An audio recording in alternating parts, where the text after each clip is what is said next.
নমস্কার, সকলকে স্বাগত। আপনারা দেখছেন ইষ্টতাপন। আমি আপনাদের সাথে রয়েছি বিশ্বনাথ। আজ আলোচনা করব দর্শক বন্ধুরা একটি খুব মনোজ্ঞ বিষয়। আমাদের শ্রী শ্রী ঠাকুরের ভাবধারায় আজকের আলোচনার অংশের ভিডিওটি আমি আপনাদের জন্য উপস্থাপন করতে চলেছি। আমি আশা করব আজকের আলোচনা অংশের ভিডিওটি আপনারা সম্পূর্ণ দেখবেন এবং ভালো লাগলে ভিডিওটিকে অবশ্যই লাইক করবেন এবং পারিপার্শ্বিক সকলকে শেয়ার করবেন।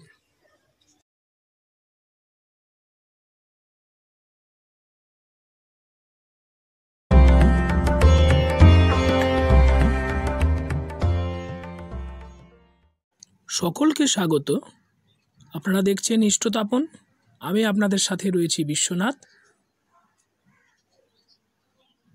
শ্রী শ্রী ঠাকুর অনুকূলচন্দ্রের চরণশিরিগুলে ভূমিষ্ঠ কোটি কোটি প্রণাম এবং সকলকে আনন্দিত জয়গুরু জানিয়ে আজকের আলোচনা শুরু করব।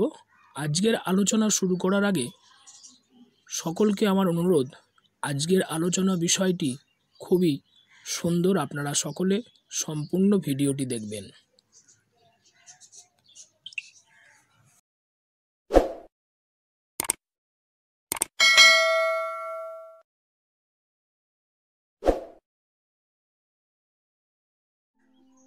জয় গুরু। আজকের আলোচনার বিষয় অবতারবাদ ভারতের দুর্দশার কারণ।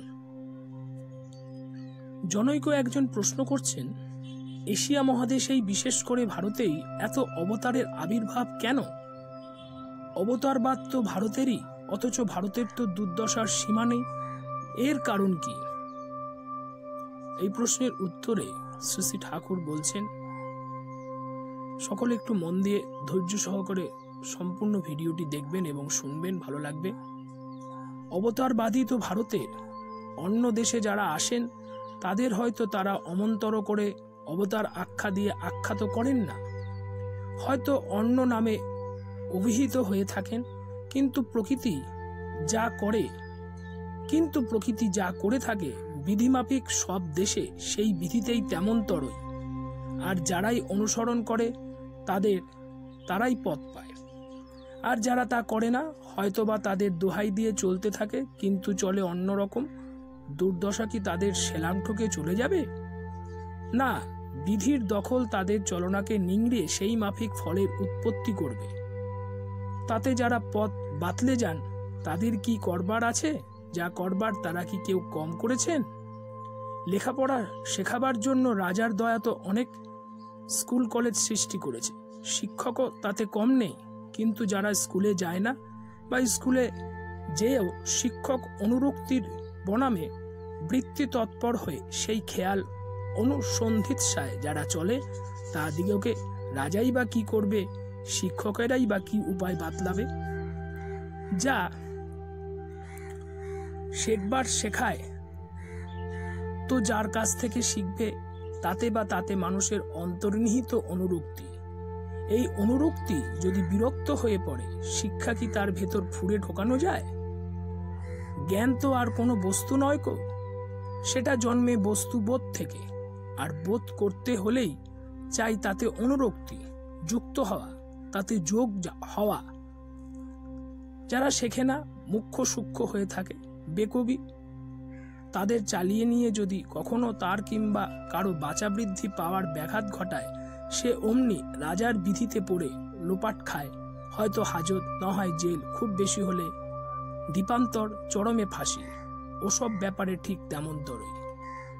আলোচনার উৎস কথা প্রসঙ্গে দ্বিতীয় খণ্ড। সকলে ভালো থাকবেন, সুস্থ থাকবেন।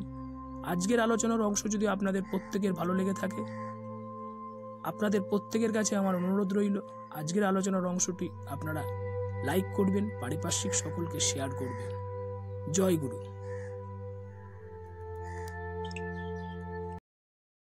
এতক্ষণ আমি আলোচনা করলাম পরম দয়াল পরম প্রেমময় শ্রী শ্রী ঠাকুরের ভাবধারায় অবতারবাদ ভারতের দুর্দশার কারণ। আমি আশা করব আজকের আলোচনার অংশের ভিডিওটি যদি আপনাদের প্রত্যেকের ভালো লেগে থাকে, আপনারা অনুগ্রহ করে আজকের আলোচনার অংশের ভিডিওটিকে প্রত্যেকে লাইক করবেন এবং পারিপার্শ্বিক সকলকে শেয়ার করবেন। যে সকল দর্শক বন্ধু এখনও ইষ্টতপন চ্যানেলটি সাবস্ক্রাইব করেননি তাদের কাছে আমার বিনীত অনুরোধ, ইষ্টতপন চ্যানেলটি সাবস্ক্রাইব করে পাশে থাকা নোটিফিকেশান বেল আইকন অন করে দেবেন, যাতে এই জাতীয় আধ্যাত্মিক শ্রী শ্রী ঠাকুরের ভাবধারার আলোচনার অংশের ভিডিওগুলো আপনাদের কাছে সরাসরি পৌঁছে যাবে। আপনারা দেখে আপনাদেরও ভালো লাগবে। সকলে ভালো থাকবেন, সুস্থ থাকবেন। পরম দয়ালের রাতুল চরণে সকলের মঙ্গল প্রার্থনা করে আজকের আলোচনার অংশ থেকে আমি বিদায় নিচ্ছি। আগামী কোনো আলোচনা আবার আপনাদের সঙ্গে দেখা হবে। সকলে ঠাকুরময় হয়ে থাকবেন। জয় গুরু।